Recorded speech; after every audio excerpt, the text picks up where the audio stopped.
ഈശോ മിശിഹായ്ക്ക് സ്തുതിയായിരിക്കട്ടെ, ഇപ്പോഴും എപ്പോഴും സ്തുതിയായിരിക്കട്ടെ. പ്രിയപ്പെട്ട കുട്ടികളെ, ഈ മതബോധന വർഷത്തിൽ നമ്മൾ ഒരു പുതിയ സംരംഭം ആരംഭിക്കുകയാണ്. നമ്മുടെ റോമൻ കത്തോലിക്ക സഭയിലെ ദിവ്യബലി അർപ്പണത്തെക്കുറിച്ചുള്ള ഒരു പഠനത്തിൻ്റെ വീഡിയോകൾ നമ്മൾ തുടർച്ചയായി നിങ്ങൾക്ക് നൽകുകയാണ്.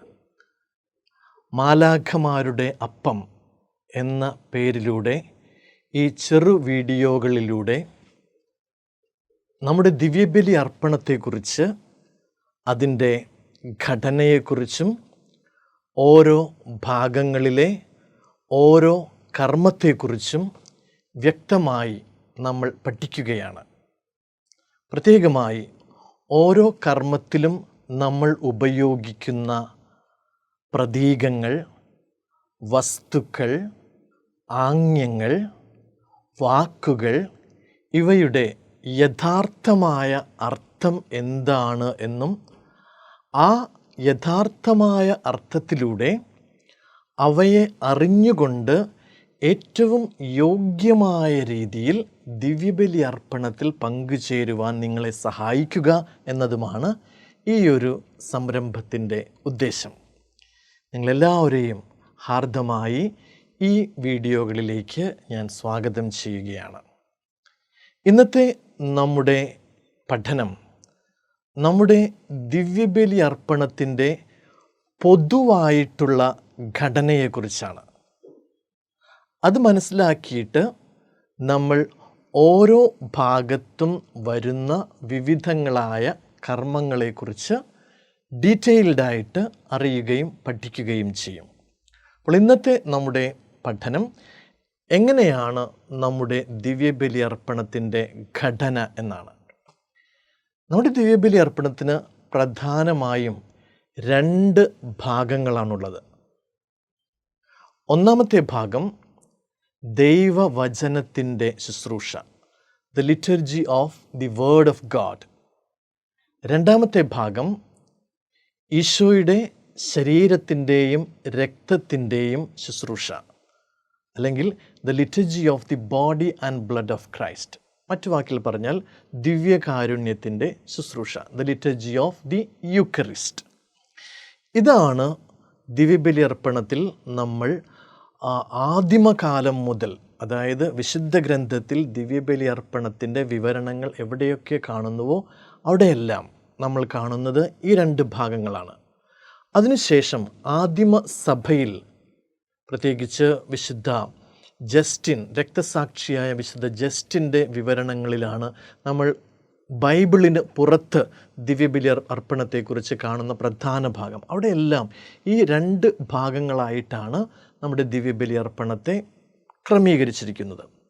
ഈ 2 ഭാഗങ്ങൾ കൂടാതെ ഏറ്റവും ആദ്യമായി ഒരു ആമുഖ കർമ്മവും അവസാനമായി ഒരു സമാപന കർമ്മവുമാണ് ദിവ്യബലി അർപ്പണത്തിലുള്ളത്.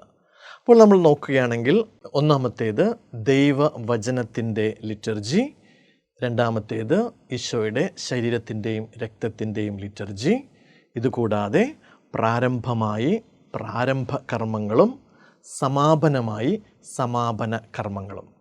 ഇത്രയുമാണ് വിശുദ്ധ ബലിയർപ്പണത്തിൻ്റെ ഘടനയായിട്ടുള്ളത്. എന്തുകൊണ്ടാണ് ഈ 2 ഘടന എന്നുകൂടെ പറയുകയാണ്.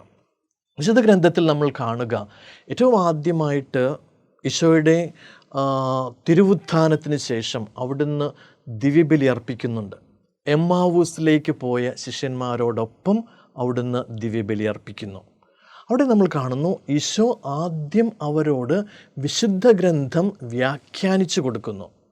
ഈശോ അവർക്ക് വിശുദ്ധ ഗ്രന്ഥം വ്യാഖ്യാനിച്ചു കൊടുക്കുന്ന ആ ഭാഗമാണ് ദിവ്യബലി അർപ്പണത്തിൻ്റെ ദൈവവചന ശുശ്രൂഷ. അതിനുശേഷം ഈശോ അപ്പമെടുത്ത് വാഴ്ത്തി വിഭജിച്ച് അവർക്ക് കൊടുക്കുന്നു. അതാണ് ഈശോയുടെ ശരീരത്തിൻ്റെയും രക്തത്തിൻ്റെയും, അല്ലെങ്കിൽ ദിവ്യകാരുണ്യത്തിൻ്റെ, the liturgy of the Eucharist. ഈ 2 ഭാഗങ്ങൾ തന്നെയാണ് നമ്മൾ അപ്പോസ്തല പ്രവർത്തനങ്ങളിലും കാണുന്നുണ്ട്.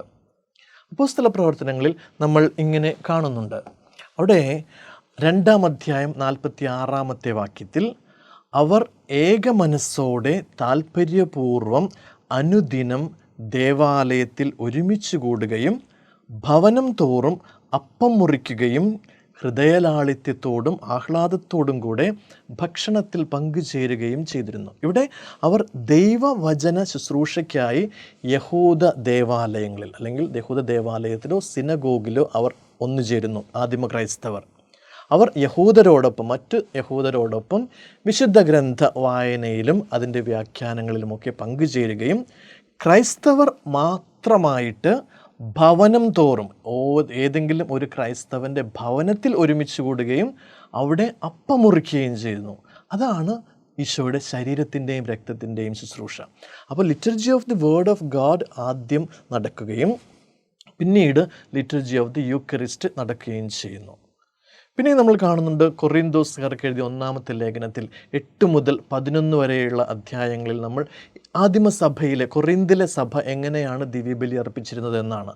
അപ്പോൾ 8 മുതലുള്ള ആ അധ്യായം മുതൽ ദൈവവചന ശുശ്രൂഷയാണ് നടക്കുക. പൗലോസ് അവരെ പഠിപ്പിക്കുകയും ദൈവവചനം പ്രഘോഷിക്കുകയും എങ്ങനെയാണ് സഭയിൽ ജീവിക്കേണ്ടതെന്ന് ഉത്ബോധിപ്പിക്കുകയും ഒക്കെ ചെയ്യുന്നു.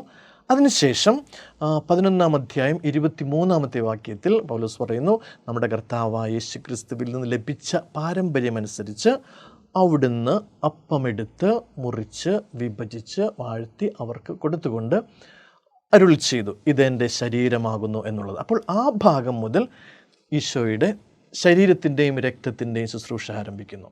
അപ്പോൾ ഇതാണ് വ്യക്തമായിട്ട് നമ്മൾക്ക് വിശുദ്ധ ഗ്രന്ഥത്തിലും ആദിമസഭയിലും കാണുക. 2 ഭാഗങ്ങൾ, ഒന്ന് ദൈവവചന ശുശ്രൂഷ, 2-ാമത്തേത് ഈശോയുടെ ശരീരത്തിൻ്റെയും രക്തത്തിൻ്റെയും ശുശ്രൂഷ. ഇനി ദൈവവചന ശുശ്രൂഷയ്ക്ക് മുൻപായിട്ട് പ്രാരംഭകർമ്മങ്ങൾ, ഈശോയുടെ ശരീരത്തിൻ്റെയും രക്തത്തിൻ്റെയും ശുശ്രൂഷയ്ക്ക് ശേഷമായിട്ട് സമാപന കർമ്മങ്ങൾ. ഇത്രയുമാണ് നമ്മുടെ ദിവ്യബലി അർപ്പണത്തിൻ്റെ ഘടനയായിട്ട് നമ്മൾ മനസ്സിലാക്കേണ്ടത്. ഇനി പ്രാരംഭകർമ്മങ്ങളിൽ വരുന്ന കാര്യങ്ങൾ എന്തൊക്കെയാണ് എന്ന് മനസ്സിലാക്കിയിട്ട് നമുക്ക് ഈ ഒരു വീഡിയോ സമാപിപ്പിക്കാം. 1-ാമത്തേത് പ്രാരംഭഗാനം, പ്രവേശക പ്രദക്ഷിണം, അൾത്താര വണക്കം, കുരിശടയാളം, അഭിവാദനം, ആമുഖം, അനുതാപകർമ്മം, ഗ്ലോറിയ, സമാഹരണ പ്രാർത്ഥന. ഇത് ഓരോന്നുമായി നമ്മൾ അടുത്ത വീഡിയോകളിൽ പഠിക്കുന്നതായിരിക്കും. എല്ലാവർക്കും ഒരു നല്ല മതബോധന ഞായർ ആശംസിച്ചുകൊണ്ട് നിർത്തുന്നു. ദൈവത്തിന് നന്ദി.